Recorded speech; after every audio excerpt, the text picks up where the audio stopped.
If you look at decision makers around the world, the economic decision makers in governments, the economic decision makers in investing industries, the economic decision makers in the financial sector, you're seeing quite extraordinary change over the last 5 or 10 years.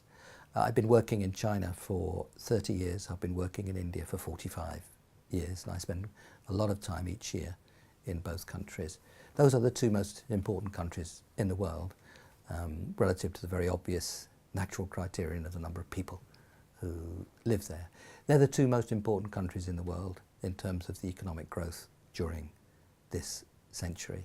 So let's start with the two most important countries in the world. China changed radically, really, over the last 6 or 7 years, for very good reasons. For China, water has been at the heart of politics and economic development for millennia. Climate change is a water story.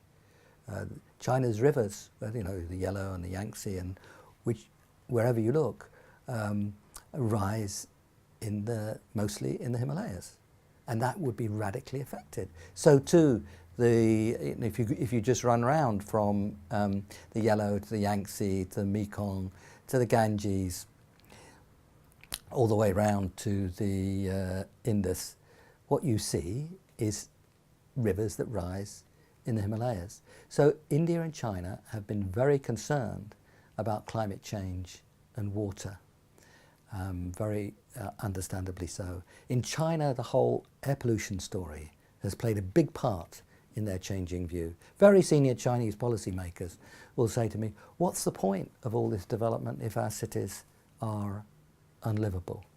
So first climate change, then pollution, and then of course the story of technology.